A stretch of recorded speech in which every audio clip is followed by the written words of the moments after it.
avoir une vision. Malgré là où tu es, Dieu t'appelle à avoir une vision qui ne ressemble pas à la situation dans laquelle tu te trouves. Amen, amen. Amen. C'est-à-dire, Dieu t'appelle à voir là où lui t'amène. Ou pour dire encore, Dieu voudrait que tu aies dans ta tête la pensée de réaliser ce que tu n'as jamais réalisé. Tu es esclave chez les, je ne sais pas, les Babyloniens. Mais Dieu t'appelle à avoir déjà une vision de là où tu seras chez toi. Alléluia. Aujourd'hui, tu ne connais pas beaucoup la Bible. Mais Dieu t'appelle à voir déjà comment tu commenceras aussi à enseigner ta famille. Comment tu commenceras à évangéliser. Comment tu commenceras à prier. Il t'appelle à une nouvelle vision. Il t'appelle à une nouvelle pensée. Amen. Alors il dit élargis l'espace de la danse. Ensuite, c'est là qu'il dit qu'on déploie les couvertures de ta demeure. Toi tu élargis. Mais d'autres personnes viendront. D'autres circonstances viendront pour te déployer. Amen. Amen. Alléluia. Amen. Regardez dans vos Bibles. On ne dit pas déploie. Mais on dit qu'on te déploie. Amen. Amen. Est-ce qu'on est ensemble? Toi tu élargis. Mais d'autres viendront pour te déployer. Déployer maintenant veut dire quoi? En anglais on dit to stretch.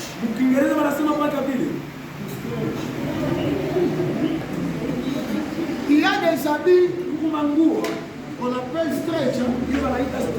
Vous connaissez ça? Comment sont ces habits-là?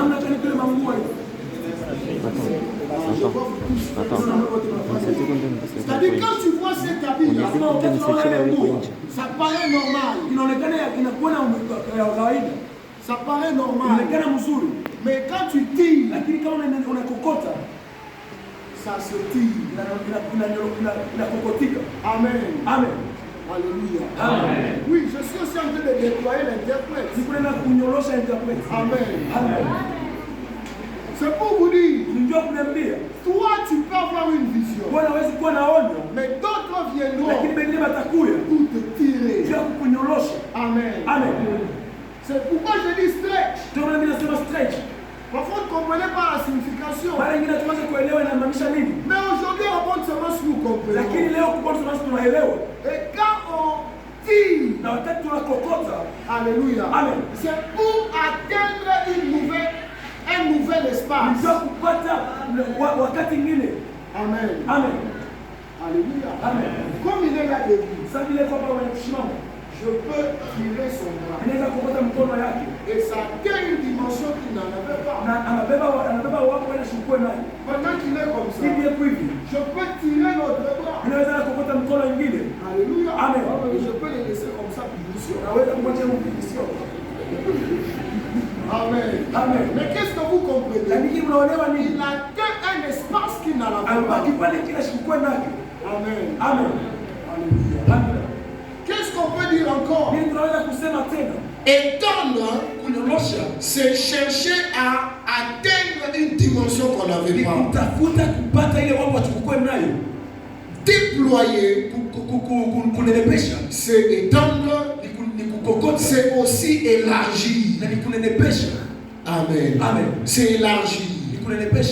Alors je vais vous montrer des situations dans la Bible qui font ou qui nous montrent des gens qui ont été déployés. Amen. Amen. Alléluia. Amen. Qui a déjà vu l'élastique? Très bien, tout le monde. Quand tu le tiens, ça paraît court, mais on peut tirer ça. N'est-ce pas? Amen. C'est ce que Dieu veut faire avec toi. C'est ce que Dieu fait avec eux. Mais il le fait comment? Je prends un premier exemple. Nous sommes dans le livre de Genèse. Dieu donne la vision à un homme du nom de Joseph. Cet homme voit dans la vision tous ses frères en train de se prosterner devant lui. Il voit dans sa vision même ses parents en train de se prosterner devant lui. Mais cette vision ne pouvait pas s'accomplir dans la maison de son père. Alléluia. Même son père lui dit, tu voudrais dire que nous tous nous allons nous prosterner devant toi.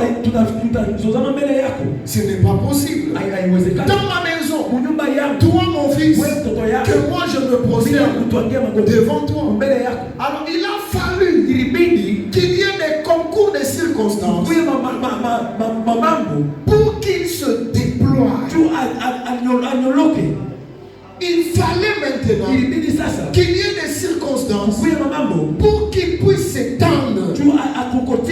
Alors il arrive à plusieurs d'entre nous d'avoir des visions, d'avoir des messages prophétiques, mais vous êtes sur place et cette prophétie ou ce message ne s'accomplira pas là où vous êtes. Ça ne s'accomplira pas avec la vie de prière que vous avez.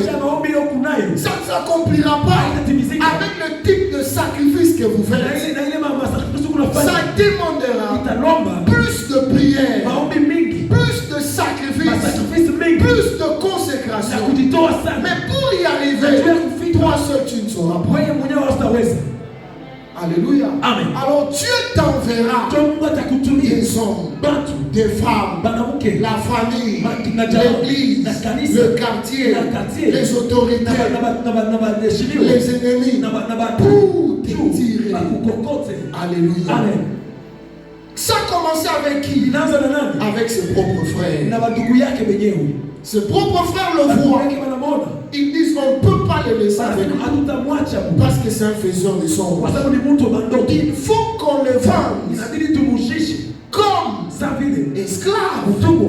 Alléluia. Amen. Qui pouvait accepter ça? De voir ses propres frères te livrer un jour comme esclave.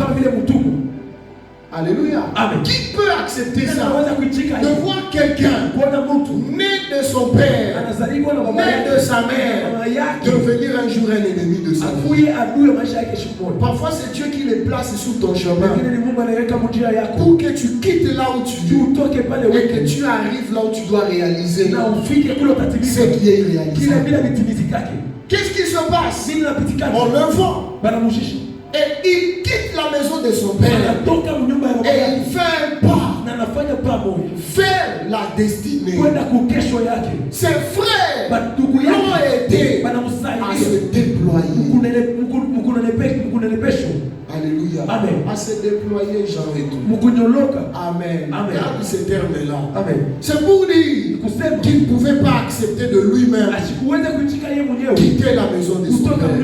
Il y a des circonstances que parfois tu imposes dans ta vie. Donc toi tu peux pleurer, mais c'est pour t'aider à quitter là où tu es. Tu peux commencer à pleurer. Mes propres frères, ma propre famille, oui, Dieu les utilise pour te déployer. Amen. Amen. Et quand il est vendu comme esclave, amen. Amen. Il se retrouve dans la maison de Potiphar. Potiphar lui donne toutes les responsabilités. Il était bien dans la maison de Potiphar. Il était le second dans la maison de Potiphar. Il manger bien. Amen. Quand tu es dans la maison d'un chef, c'est différent. Sa nourriture devient ta nourriture. Sa maison devient ta maison. Tout ce qu'il a, tu en profites. Alléluia. Aujourd'hui, nous avons des travailleurs à la maison. Quand tu quittes, il reste là, il regarde les films comme toi. N'est-ce pas? Amen. Il mange quand il veut, comme il veut. Parfois, il se met même sur les chaises, il met les pieds sur la table. Il en profite. Alléluia. Amen. Et ceux-là qui sont des chauffeurs le savent. Il peut même profiter de faire aussi ses propres courses. Ce sont les avantages liés à son travail. Amen. Bien qu'il n'est pas censé le faire comme il le faut, mais au moins il profite. Alors même Joseph aussi, dans la maison de Potiphar, il profitait. C'est-à-dire peut-être qu'il avait grossi. Amen. Parce qu'il mangeait la nourriture du chef. Même le thème avait changé. Parce qu'il vivait dans les climatiseurs. Il pouvait se contenter de ça. Finalement, j'étais dans la maison de mon père. Mes frères m'ont combattu. Mes frères ne voulaient pas de moi. Aujourd'hui, je suis bien dans la maison de Potiphar. Je pense qu'ici, la vision de Dieu s'est accomplie. Mais Dieu ne le voyait pas. Alléluia. Amen. Ne te contente pas de là où tu es. Si tu te rends compte que tu n'es pas encore arrivé là où tu es. Alléluia. Amen. Alléluia. Amen. Alléluia. Amen. Je dis ceci.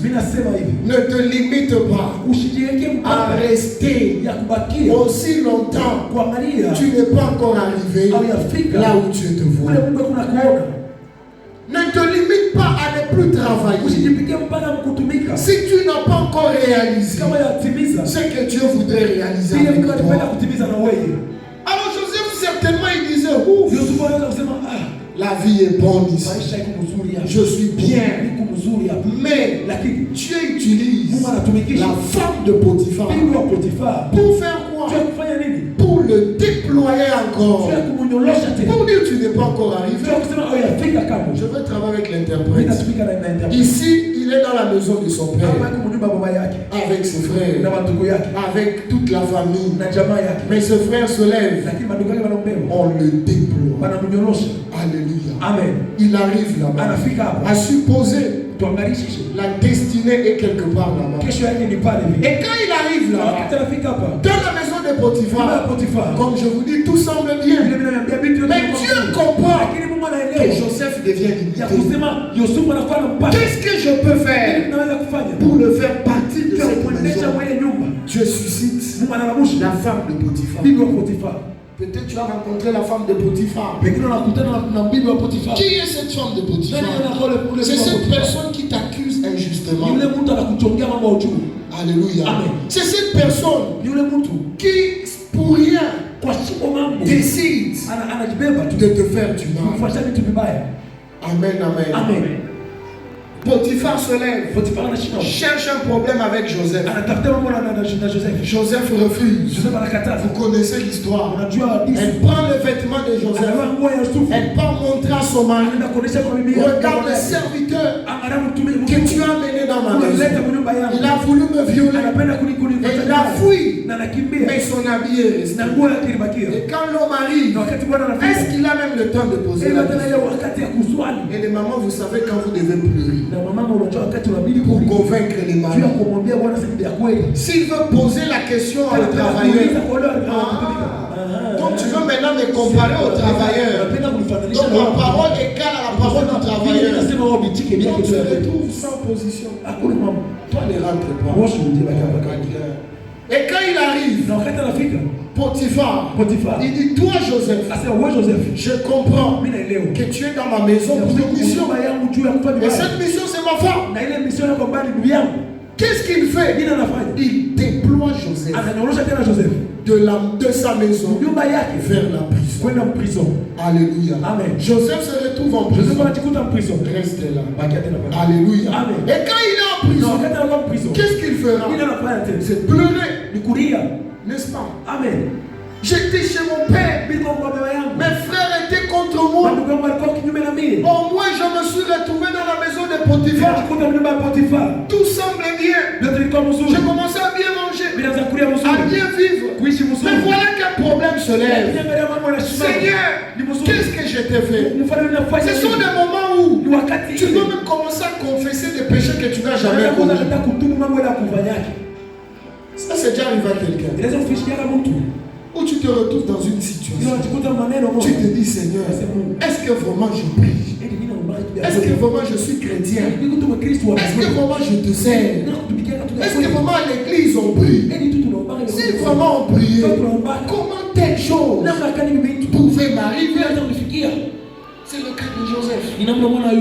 Alléluia. Amen. Mais lui il ne savait pas. Dieu était en train de le démolir. Là où tu es, Dieu est en train de te démolir. Si tu es souple, toi-même tu le feras. Mais si tu n'es pas souple, Dieu t'enverra des gens. Alléluia. La Bible dit ceci. Dieu a même créé le méchant pour les jours du malheur. Donc parfois des choses difficiles, Dieu sait que toi tu ne sauras pas. Alors il t'enverra des femmes de Potiphar. Amen. Et quand il arrive en prison, ce n'est plus une vie agréable. Ça devient une vie compliquée. Ce n'est plus une vie de liberté. Tu es obligé de rester à un même endroit comme il est resté à un même endroit. Parfois nous ne connaissons pas la valeur de la liberté. Visite une fois la prison. Fais même 2 jours. Tu verras que la liberté, c'est une des grandes bénédictions que Dieu nous a données. Amen, amen. Mais quand il arrive en prison, la grâce qui était sur lui, la compagne, le don qui était en lui, commençait à se manifester. On peut t'emprisonner. On ne peut pas emprisonner la grâce de Dieu. Je pensais que tu allais dire amen. On peut t'emprisonner. On ne peut pas emprisonner la grâce de Dieu. Joseph était en prison. Et on n'a pas emprisonné son appel. On n'a pas emprisonné sa destinée. Et qu'est-ce qui se passe dans la prison? Il rencontre 2 personnes. Ces 2 personnes-là étaient proches du roi. C'était des conseillers proches du roi. Ce sont eux qui donnaient la nourriture et à boire au roi. Ces 2 personnes-là, Joseph ne pouvait pas les rencontrer chez lui à la maison. Alléluia. Ces 2 personnes-là, Joseph ne pouvait pas les rencontrer chez Potiphar. Ces 2 personnes-là, il fallait la prison. Alléluia. Et Dieu, pour connecter Joseph à ses proches du roi, l'unique endroit, c'était la prison. Alléluia. Quand tu es un véritable enfant de Dieu, apprends à bénir Dieu en toutes circonstances. C'est pourquoi la Bible nous dit bénissez le Seigneur dans des circonstances favorables. Oui ou non, toi bénis le Seigneur. Amen. Ça peut ou ne pas te plaire, mais Dieu maîtrise les temps et les circonstances. Toi tu ne connais pas le lendemain, mais lui connaît. Toi tu ne sais pas comment y arriver, mais lui connaît. Il y a un célèbre prédicateur qui est déjà décédé qui disait tout. Dieu trace tout droit, mais avec des lignes courbées. Alléluia. Il t'amène quelque part, mais il te fait d'abord compte. Mais tu dis Seigneur, pourquoi tu m'amènes ici? Il t'amène encore sur un autre chemin. Mais Seigneur, je vais où? Et à la fin, quand tu arrives, tu comprendras pourquoi Dieu t'avait amené dans différents endroits. Soit c'était une école, soit c'était un apprentissage, soit c'était pour rencontrer des personnes qui te seront favorables. Dans la prison, 2 personnes ont des songes. Ils viennent lui parler. Joseph, avec la grâce qu'il avait, il interprète. Il leur dit même, quand vous allez sortir et que vous serez auprès du roi, ne m'oubliez pas. Alléluia. Je vais te dire une chose. Un homme ne peut être une bénédiction pour toi si Dieu l'utilise.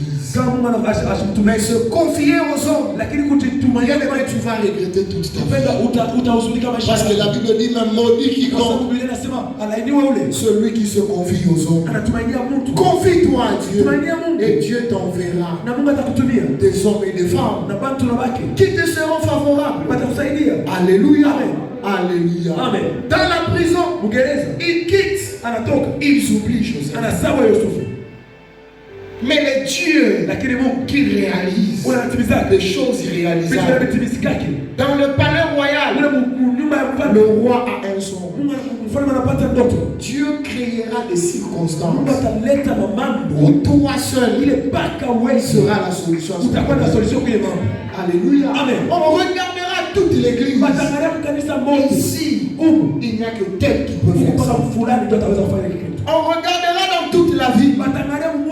Ici, il n'y a que tel qui peut faire ça. Il s'adresse au roi. Oh roi, vie éternelle. Nous étions un jour en prison. Il y avait un homme qui a interprété pour nous. Qu'on le fasse venir et il va interpréter le son. Alléluia. Amen. Qu'est-ce qui s'est passé? Dieu était en train de déployer Joseph par l'entremise d'autres personnes. Amen, amen. Et de là, on le déploie encore. Il dit allez l'appeler. Amen, amen. Le temps arrive. Ce sont les rois qui vont t'appeler. Amen, amen. Allez l'appeler. On appelle Joseph. On le déploie. Le roi le regarde. Bambi. Pourquoi? Parce qu'il venait de la prison. Le roi le regarde. Très sale. Pourquoi? Il venait de la prison. Mais il se retrouve dans le palais royal. Le roi dit non. Il ne peut pas rester comme ça. Quand vous lisez la Bible, vous allez voir que Joseph se rasa. Ensuite, il porta des vêtements en rapport avec le royaume. Non, en rapport avec le palais du roi. Là maintenant, c'est le roi qui le déploie. Pour dire le type d'habillement que tu as, c'est pour les prisonniers. Mais dans le palais royal, on s'habille comme ça. Alléluia. Je l'ai toujours dit. Ce n'est pas que nous aussi on aimait les vestes. Mais on est obligé de les porter pour votre respect de votre honneur. C'est vous qui les déployez. Alléluia. Sinon, comme je suis un grand sportif, je porterai tous les jours des culottes et des bottines pour aider notre équipe au moins à gagner une fois. Parce que notre équipe ne parvient pas. Papa, je ne comprends pas ce qui se passe. Papa Prince, vous ne pas venu aujourd'hui. Bon job à coach. Alléluia. Mais parce que je me dis, je dois prêcher. Je dois être en costume. Vous m'avez déployé. Amen, amen. Alléluia. Toi aussi, il y a des circonstances qui vont t'imposer un type d'habillement par rapport au rang que Dieu te donne. On l'a déployé. Et quand il interprète le son, le roi lui dit, je ne vois pas quelqu'un d'autre que je peux utiliser. C'est toi qui se mettra à mes côtés. Il le prend et il le met là-bas. Alléluia. Il a déployé. Tu peux venir, on interprète. Qu'est-ce qui se passe? Dieu t'appelle à une vision. Mais parfois toi-même tu ne sauras pas arriver. Alors il dit, tu liseras des hommes et des femmes pour te déployer.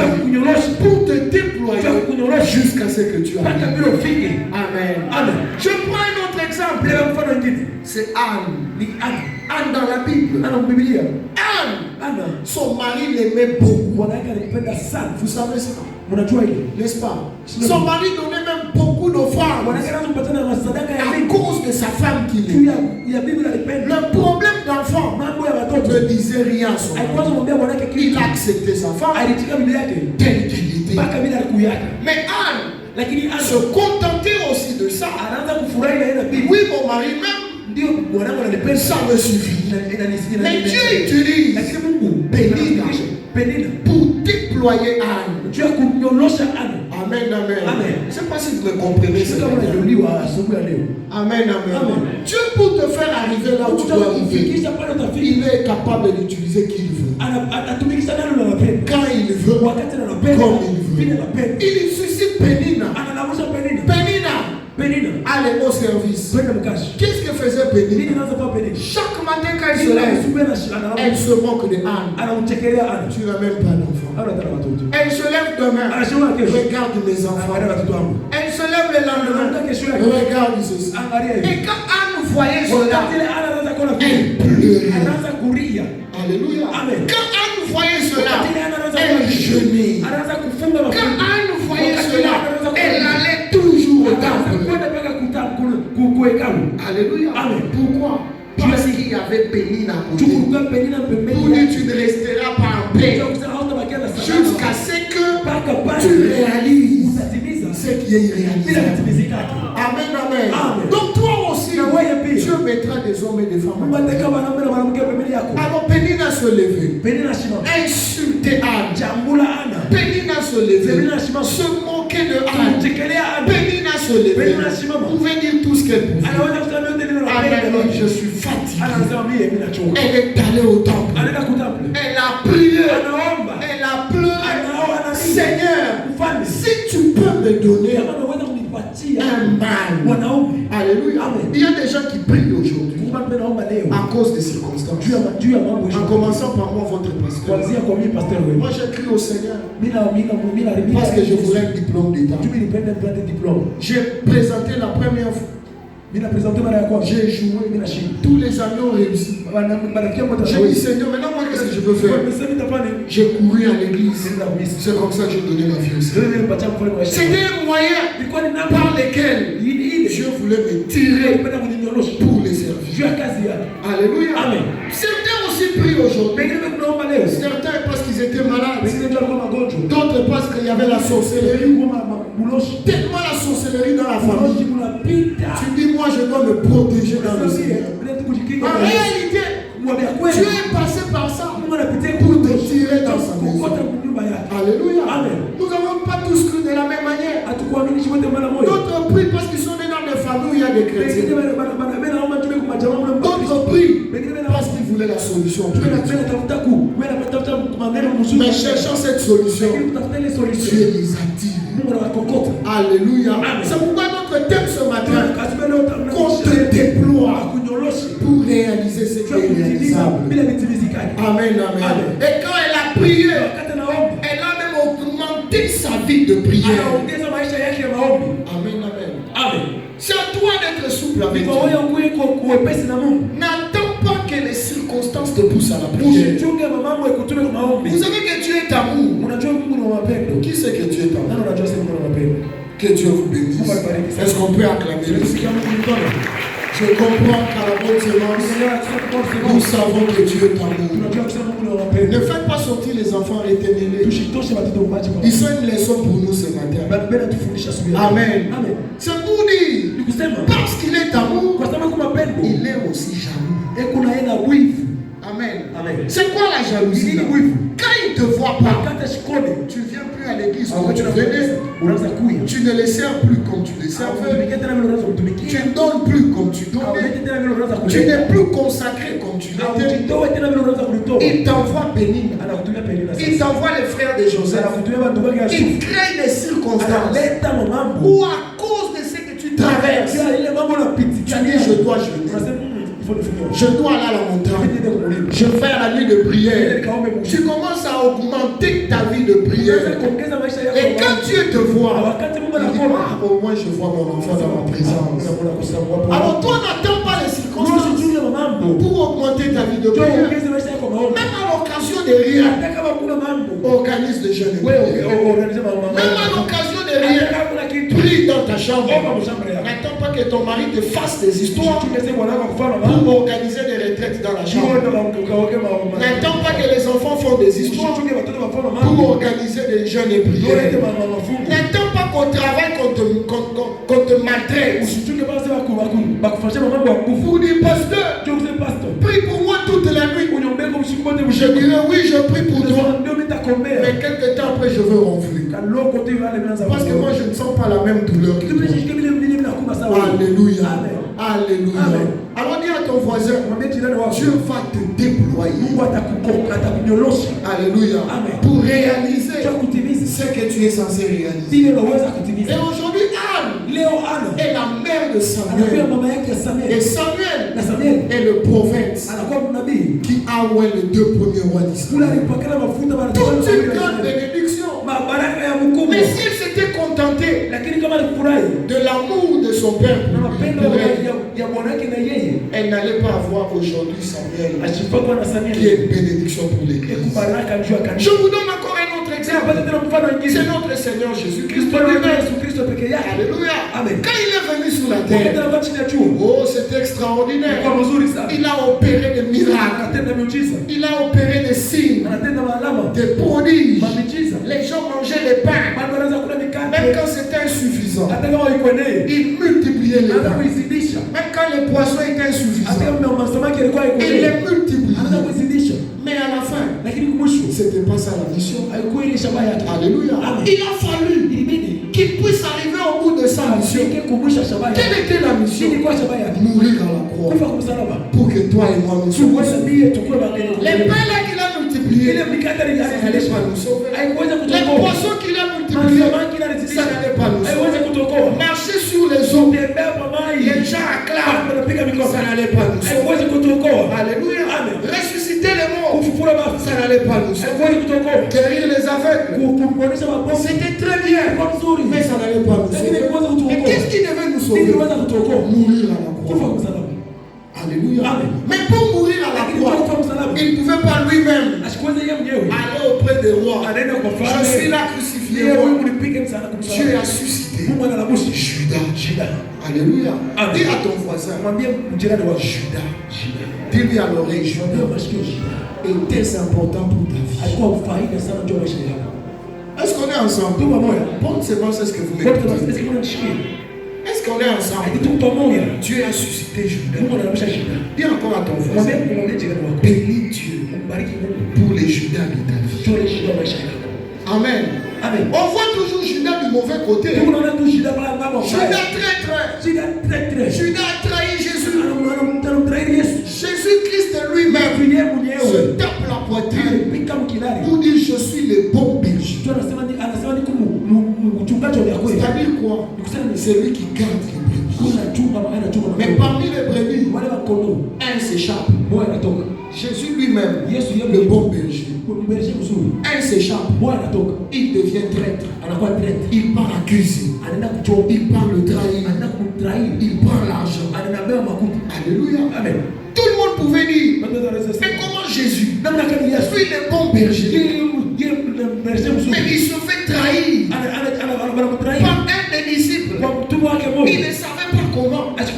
Lui qui connaît toutes choses, comment ne pouvait pas savoir qu'un des disciples devait le trahir?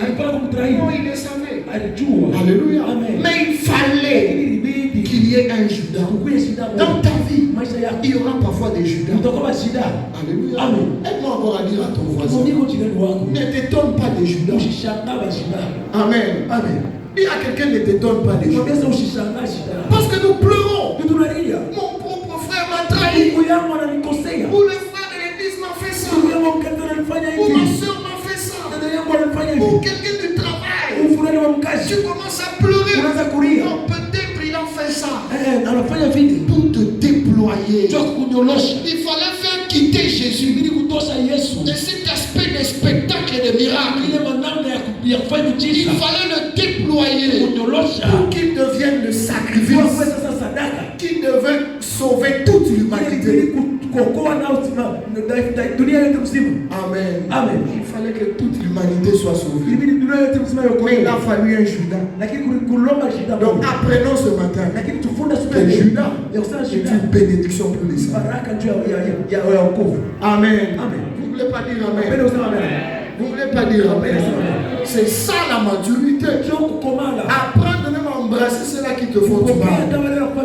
Parce qu'ils sont là pour t'aider. Apprendre à accepter les circonstances. Même très dur. Apprendre à comprendre le langage de Dieu. Quand nous lisons dans le livre de Osée, la Bible dit que je te tirerai dans le désert pour parler à ton cœur. C'est une manière de te déployer. Tu vis dans le luxe. Tu vis dans le bien. Dans un bon standing. Mais en réalité, Dieu se prépare à te déployer dans le désert. Et le désert, c'est quoi? C'est une situation où il n'y a pas de maison. C'est une situation où il n'y a pas de gens. C'est une vie où il y a un grand soleil. Il n'y a pas d'eau. C'est une situation où tu es dans la solitude. Tu peux te retrouver hospitalisé.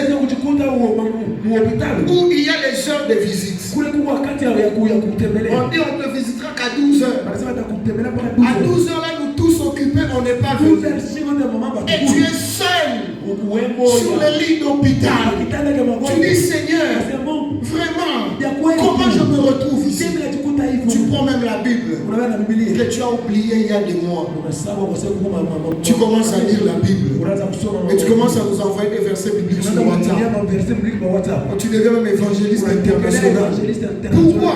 Parce que Dieu t'a déployé dans un lieu où il n'y a personne. Alléluia. Il dit je vous amènerai au désert pour parler à ton cœur. Regardez les gens qui ont fait les prisons. Regardez les gens qui ont connu de graves accidents. Regardez les gens qui ont connu de graves maladies. Quand ils sortent, leur vie ne sort plus jamais. Ils sortent instruits, sages et avec des visions. En commençant par Jésus. En commençant par Joseph. Nous avons Nelson Mandela qui a fait autant d'années. Et il est aujourd'hui le président le plus modèle de l'Afrique. Pourquoi? Parce qu'il avait le temps de méditer, de se préparer. Alors Dieu va envoyer des hommes et des femmes où lui-même créera des circonstances pour te déployer. Alléluia. Ils sont nombreux. Je vous ai parlé de la femme de Potiphar. Je vous ai parlé de Pénina. Je vous ai parlé de Judas. Je veux lire ce passage de Osée. Je ne serai pas très long. Osée chapitre 2. Regardez ce que dit la parole de Dieu. Parce que nous pensons que toute circonstance mauvaise qui nous arrive, c'est toujours le diable. Non, Dieu lui-même en est l'auteur. La Bible dit au verset 4, plaidez contre votre mère, car elle n'est point ma femme, et je ne suis point son mari.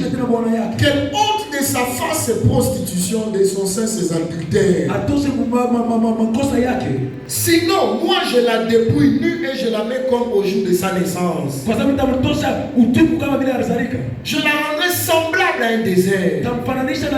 Je la rendrai semblable à une terre aride. Et je la ferai mourir de soif. Je n'aurai pas pitié de ses enfants, car ce sont des enfants de prostitution. La mère s'est prostituée. Celle qui les a conçus les a désolés.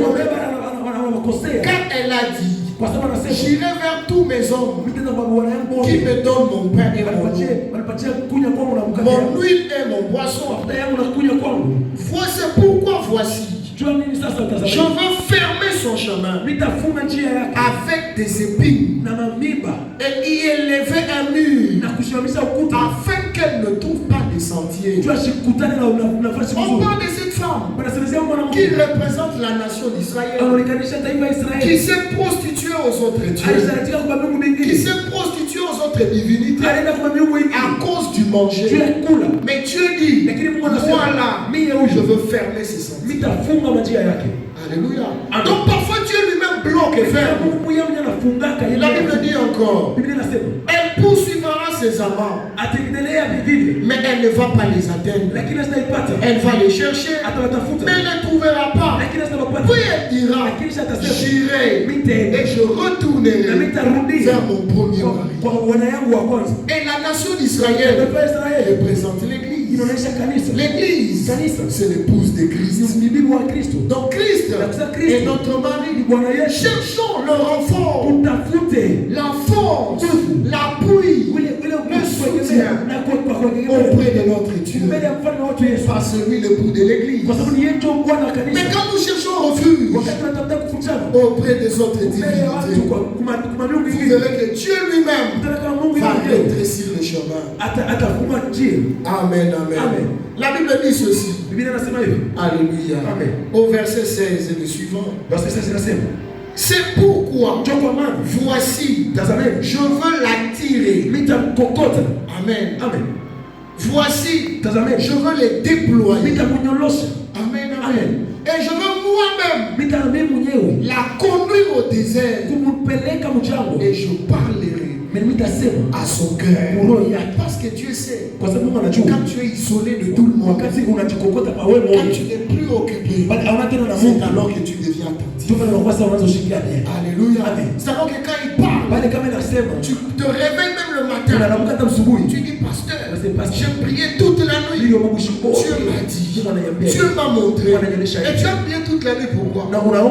Parce que peut-être les enfants ont dormi en famille. Tu as prié toute la nuit, pourquoi? Parce que peut-être il y a une tante sorcière qui te poursuit. Et tu as pris tout le temps de le prier. Et aujourd'hui, tu deviens même un homme ou une femme qui nous apporte des révélations. Avant d'aller loin, vous savez qu'il y a des gens qui ont construit des maisons aujourd'hui parce qu'ils ont eu des bailleurs qui les ont fait souffrir. Vous savez ça? Vous n'êtes pas d'accord? Vous savez qu'il y a des gens qui ont acheté des véhicules parce qu'ils ont été insultés par un convoyeur. Et il y a même des gens maintenant, pendant que je parle, qui se disent, je dois seulement construire une maison. Cette vie de locataire, ce n'est pas possible. Je dois vivre chez moi. Pourquoi? Dieu a suscité ces gens-là pour te déployer. Parce qu'il sait que si tu as l'aise chez autrui, tu ne construiras pas ta maison. Alléluia. Amen. Il y a des gens qui travaillent dur aujourd'hui comme des machines. Parce qu'ils connaissent ce que c'est dormir en famille. Alors ils travaillent dur pour que ces enfants ne dorment jamais en famille. Mais toi qui manges chaque jour, tu ne connais même pas le prix de travailler dur. Alléluia. Amen. Donc parfois c'est Dieu qui les place sur ton chemin pour te déployer afin que tu réalises ce que tu n'as jamais réalisé. Voilà pourquoi il dit, moi-même je t'attirerai au désert et je parlerai à toi. Pendant que je prêche, le Saint-Esprit m'inspire un passage. Allons dans le livre de Luc. Alléluia. Amen. Allons dans le livre de Luc. Nous sommes au chapitre 4. Au chapitre 4. Vous qui avez des Bibles, ouvrez Luc chapitre 4, le premier verset. Luc chapitre 4. Allons au premier verset. Premier verset. Qui est là? Qui a trouvé? On peut encore faire notre exercice de différentes versions. Vous êtes prêts? Pourquoi pas? Qui a une autre version? Oui, Nathan. Debout, tu parles très fort. Luc 4, verset 1er. Luc 4, verset 1er. Luc 4, chapitre 1. Luc chapitre 4, le verset 1er. Jésus, rempli de l'Esprit Saint, revint du Jourdain et le Saint-Esprit le conduisit dans le désert. Alléluia. Amen. Qui a une autre version? Viens de ce côté. Sinon le baffle va siffler. Prends le micro. Luc chapitre 4, le verset 1er, la Bible dit: Jésus, rempli du Saint-Esprit, revint du Jourdain et il fut conduit par l'Esprit dans le désert. Qu'est-ce que vous avez remarqué? Rempli du Saint-Esprit. Alléluia. Amen. Non pas rempli de démons. Rempli de quoi? Non, dites fort. Jésus était rempli de quoi? Mais il fut conduit où? Donc pas seulement les hommes, pas seulement les femmes, pas seulement les bailleurs, pas seulement les hommes, pas la société. Et donc aujourd'hui ils sont devenus des d'affaires. Parce qu'un patron d'entreprise l'a fait souvent. Alléluia. Amen. Donc pas seulement les chefs au travail, même le Saint-Esprit peut te déployer. Alléluia. Amen. Il te tire lui-même. Lui-même te conduit. Pas dans les palais royaux. Mais il te conduit dans le désert. Alléluia. Amen. Alléluia. Amen. Donc toutes circonstances qui t'arrivent, quand tu es enfant de Dieu, fais confiance à l'Éternel. Il sait là où il te conduit. Jésus était sur le point de commencer son ministère. Mais le Père n'a pas permis qu'il commence comme ça. Non, il a fallu que l'Esprit le conduise pendant 40 jours, 40 nuits, dans le désert. Pour faire quoi? Prier. Alléluia. Amen. Se préparer spirituellement par rapport à la responsabilité du ministère qu'il attend. Alléluia. Amen. Donc Dieu aussi parfois il te déploie. Il te met dans une circonstance. Aujourd'hui tu ne comprends pas. Mais demain quand tu arriveras, tu comprendras pourquoi Dieu t'a fait. Moi je bénis Dieu pour le désert dans ta vie. Je bénis Dieu pour Pénina dans ta vie. Je bénis Dieu pour Judas dans ta vie. Je bénis Dieu pour le Saint-Esprit dans ta vie. Parce qu'ils sont là pour te déployer afin que tu réalises ce que tu n'as jamais réalisé. Jésus sur la terre, il a opéré des miracles que personne, aucun prophète n'avait réalisé avant. Pourquoi? À cause du désert. Toi aussi à cause du désert, tu opéreras des choses que personne n'a opérées. Alléluia. À cause de Pénina, tu auras ton Samuel. À cause de Judas, tu auras le salut. À cause des hommes et des femmes, demain tu apprendras à être indépendant. Alléluia. Amen. Dis à ton voisin, on te déploiera. Alléluia. Amen. On te déploiera pour réaliser ce que tu n'as jamais réalisé.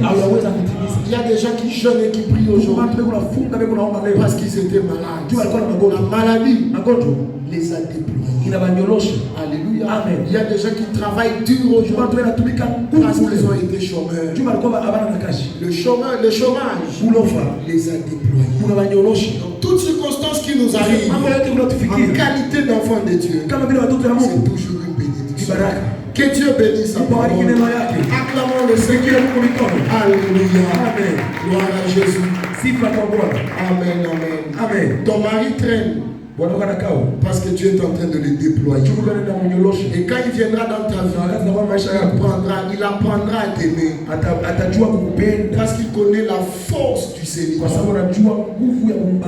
Alors il dit, hey, maintenant que j'ai trouvé une femme, je ne lâche plus. Amen, amen. Amen. Tenons-nous debout, acclamons très bien le Seigneur et nous allons prier. J'aimerais seulement que tu bénisses ton Dieu. Pour des circonstances